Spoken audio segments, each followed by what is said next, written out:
Good morning students. In last video we learned about the magnetic field around the circular current carrying coil and the straight wire. Now we are going to see about the Biot-Savart law. Soon after Weierstrate's discovery, both Jean-Baptiste Biot and Felix Savart in 1819 did quantitative experiments on the force experienced by a magnet kept near current carrying wire and arrived at a mathematical expression that gives the magnetic field at some point in space in terms of the current that produces the magnetic field. This is true for any shape of the conductor. So நமக்கு Weierstrates கொடுத்த டிஸ்கவரியை நமக்கு அப்புறம் என்ன செஞ்சாங்க அப்படின்னு சொன்னால் உடனே Biot and Savart அப்படின்ற ரெண்டு சயின்டிஸ்டும் 1819 என்ன பண்ணாங்க அப்படின்னா, ஏன்னா Weierstrateோட எக்ஸ்பெரிமெண்ட் கொடுத்தது பார்த்தீங்க அப்படின்னா 1820 கொடுத்தாங்க. 1820 தான் Weierstrate அவரோட எக்ஸ்பெரிமெண்ட்ஸை கொடுத்தாரு. அதுக்கு முன்னாடி Savart and Biot ரெண்டு பேருமே என்ன பண்ணாங்க, 1819 ஒரு குவான்டிடேட்டிவ் எக்ஸ்பெரிமெண்ட்ஸ், குவான்டிடேட்டிவ் மீன்ஸ் மேத்தமெட்டிக்கலாக அவங்க சொல்லிட்டாங்க. ஸோ அது என்ன அப்படின்னு சொன்னால் அவங்க ஒரு மேத்தமெட்டிக்கல் எக்ஸ்பிரஷன்ஸ் கொடுத்தாங்க. அந்த மேத்தமெட்டிக்கல் எக்ஸ்பிரஷன்ஸோட இது பார்த்தீங்க அப்படின்னா என்னென்னா gives the magnetic field at some point in space. ஸ்பேஸில் ஒரு பர்டிகுலர் பாயிண்டில் நம்ம பார்த்தோன்னா மேக்னெட்டிக் ஃபீல்டு இருக்கும் in terms of the current that produces the magnetic field. Current ஒரு மேக்னெட்டிக் ஃபீல்டை ப்ரொடியூஸ் பண்ணிச்சுன்னா அந்த மேத்தமெட்டிக்கல் எக்ஸ்பிரஷன் என்ன அப்படின்றத பயோட்டும் ஃபெலிக்ஸ் சாவர்ட்டும் கொடுத்துருந்தாங்க. அது எப்படி இருக்குது அப்படின்னா, this is true for any shape of the conductor. எந்த ஷேப்பில் கண்டக்டர் இருந்தாலும் அதுக்கு இது சூட் ஆச்சு. ஓகேங்களா? நான் அதுக்கான டெஃபினேஷனும் எக்ஸ்பிளனேஷனும் என்னன்னு பார்ப்போம். Definition and explanation of Biot-Savart law. Biot and Savart experimentally observed that the magnitude of magnetic field dB vector at a point P at a distance r from the small elemental length taken on a conductor carrying current varies. இப்போ இது ஒரு கண்டக்டர்னு எடுத்துப்போம். இந்த conductor வழியாக ஐங்கிற current flow ஆச்சு அப்படின்னு சொன்னால் இதில் எவ்வளோ amount of magnetic field produced ஆகுது அப்படிங்கிறத நம்ம கண்டுபிடிக்கணும். ஸோ அதை கண்டுபிடிக்கிறதுக்கு நம்ம என்ன பண்ணலாம் அப்படின்னா, ஹோல் ஏரியாவுக்கும் நம்மளால் கண்டுபிடிக்க முடியாது. ஸோ அதனால் நம்ம என்ன பண்ண போகிறோம் அப்படின்னு சொன்னால் ஒரு ஸ்மால் எலிமெண்டல் ஏரியாவை நம்ம எடுத்துக்க போகிறோம். அந்த ஸ்மால் எலிமெண்டல் ஏரியாவிலேருந்து ஆறுங்கிற டிஸ்டன்ஸில் நம்ம என்ன பண்ணுறோம் அப்படின்னா பிங்கிற பாயிண்ட்டை கன்சிடர் பண்ணி இந்த பிங்கிற பாயிண்டில் மேக்னெட்டிக் ஃபீல்டு எவ்வளோ இருக்குது அப்படிங்கிறத நம்ம ஃபைண்ட் அவுட் பண்ண போகிறோம். பிகாஸ் Biot and Savart என்ன பண்ணாங்க, மேக்னெட்டிக் ஃபீல்டு இன் ஸ்பேஸில் மேத்தமெட்டிக்கல் எக்ஸ்பிரஷன் என்னன்னு கண்டுபிடிச்சாங்க around the current carrying conductor. ஓகேங்களா? ஒரு கரண்ட் கேரிங் கண்டக்டரை சுற்றி மேக்னெட்டிக் ஃபீல்டு எவ்வளோ இருக்கும் அப்படிங்கிறத அவங்க மேத்தமெட்டிக்கல் எக்ஸ்பிரஷனாக கொடுத்துருந்தாங்க. ஓகே, ஸோ அப்படி நம்ம எடுத்துக்கிட்ட அந்த கண்டக்டரில் வழியாக ஒரு small elemental length taken on a conductor carrying current varies. அப்போ அது அந்த கரண்ட் எதெல்லாம் டிபெண்ட் பண்ணி வேரி ஆகும் அப்படின்னு பார்த்தீங்க அப்படின்னா, directly as the strength of the current I. So directly as the strength of the current I, அதாவது magnetic field dB is directly proportional to strength of the current I and directly as the magnitude of length of the element dl vector. Directly as the magnitude of the length of the element dl vector and directly as the sine of the angle theta between dl vector and r cap. So sine of the angle theta between dl vector and r cap. Okay va? So அதுக்கு அடுத்தது இது எல்லாமே பார்த்தீங்கன்னா directly proportions. That means இதெல்லாம் degrees ஆச்சுன்னா magnetic ஃபீல்டோட value degrees ஆகும், increase ஆச்சுன்னா magnetic ஃபீல்டோட value increase ஆகும். ஸோ நெக்ஸ்ட் ஒன் பார்த்தீங்கன்னா finally inversely proportional to the as the square of the distance r between the point P and the length element dl vector. Inversely proportional to the square of the distance r between the point P and the length element. Point பிக்கும் length எலமெண்ட்டுக்கும் நடுவில் இருக்கக்கூடிய டிஸ்டன்ஸ்க்கு ஸ்கொயருக்கு inversely ப்ரொப்போர்ஷனலாக இருக்கும். So அப்போது என்னது, directly proportional to current, directly proportional to length element, directly proportional to the angle and inversely proportional to square of the distance. So dB is directly proportional to I dl sin theta by r square. So dB is equal to proportional cancel பண்ணா ஒரு constant add பண்ணுவோம் k dB is equal to k idl by r square into sin theta. Here k is called as proportionality constant. That proportionality constant k is equal to mu naught by 4 pi in SI units. In vector notation, that means dB vector is equal to mu naught by 4 pi, k oda value mu naught by 4 pi I dl vector divided by r square into r cap இங்க என்ன ஆச்சு அப்படின்னா dl dot sin theta அப்படின்னு வச்சுக்கோங்க. அப்ப என்ன sorry dl into ஒரு unit gap நம்ம யூனிட் வெக்டர் ஆட் பண்ணோம் அப்படின்னு சொன்னால் அது என்னவா மாறிடும், நமக்கு வெக்டர் நோட்டேஷனுக்கு மாறிடும். ஓகேங்களா. Here dB vector is perpendicular to both idl vector and the unit vector r cap directed from dl vector towards the point P. So இப்போ நம்ம idl vector இருக்கும், the the magnetic field dB vector வந்து எப்படி இருக்குது அப்படின்னு சொன்னால் perpendicular-ஆக இருக்குன்னு சொல்கிறாங்க.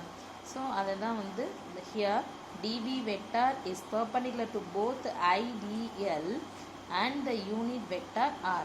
idl and unit vector r. So அது எல்லாத்துக்குமே இது எப்படி இருக்கும், perpendicular-ஆக இருக்குன்னு சொல்கிறாங்க. ஓகேவா, right. So the above equation is used to compute the magnetic field only due to a small elemental length dl of the conductor.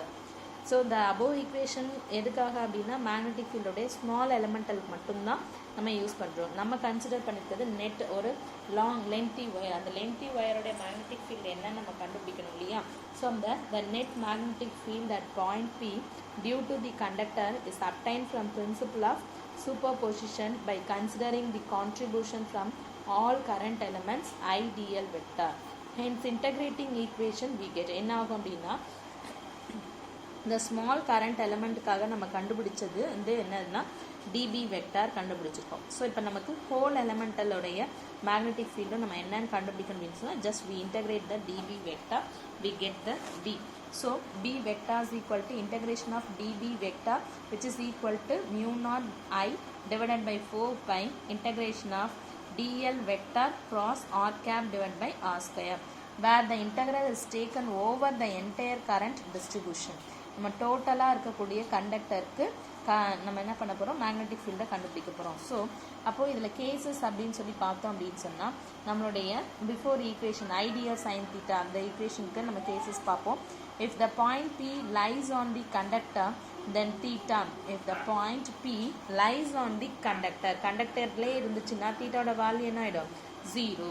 தீட்டாவோட value 0. Therefore dB vector, modulation of dB vector is equal to 0.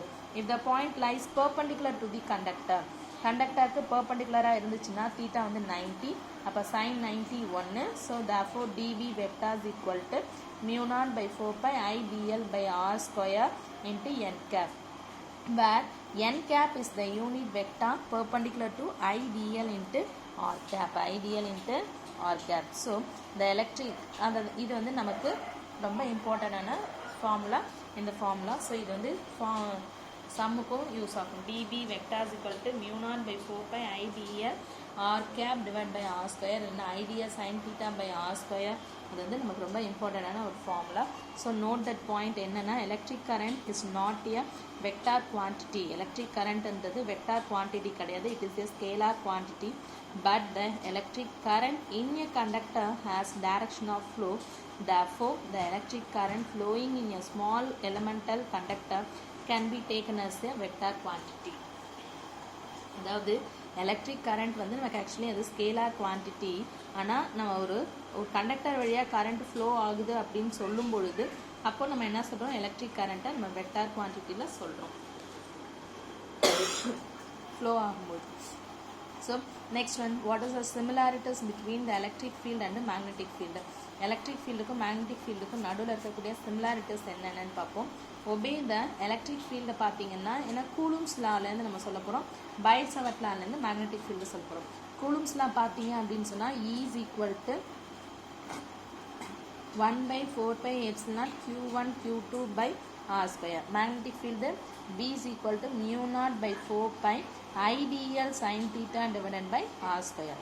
ஓகேங்களா. So இதை நமக்கு ரெண்டுக்குமே என்ன இருக்குது அப்படின்னு சொன்னால் both inversely proportional to square of the distance. ஓகேங்களா, inverse obey square inverse law. So அதாவது inverse square law. So they are long range fields.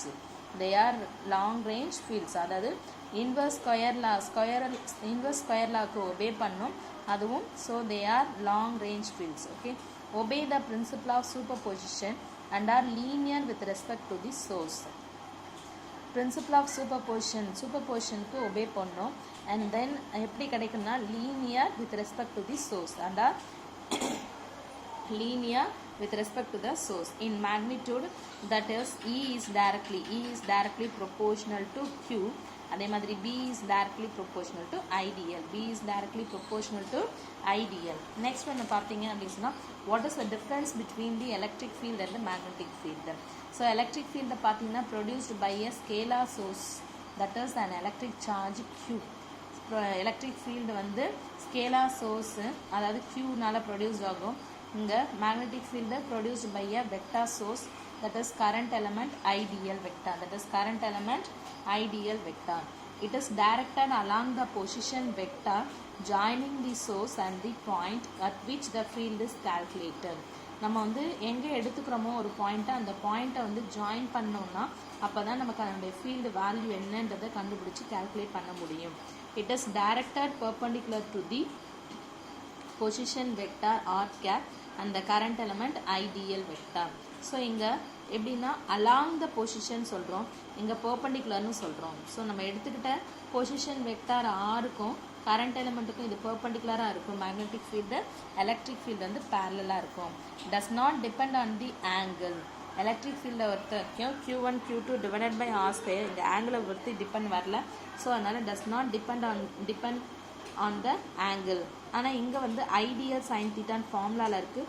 So depends on the angle between the position vector r vector and the current element I dl. ஓகேங்களா, so சிமிலாரிட்டிஸ்னு பார்த்தோன்னா obey inverse ஸ்கொயர்லா and obey the superposition principal.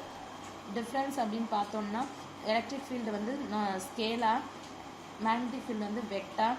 Electric field வந்து it is directed along the position vector. magnetic field வந்து it is perpendicular to the position vector. Electric field does not depend on the angle. Magnetic field depends on the angle between the position vector r cap and the current element ideal.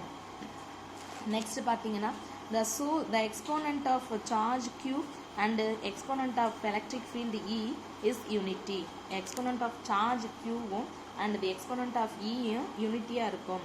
Similarly, the exponent of current element ideal and exponent of magnetic field B is unity.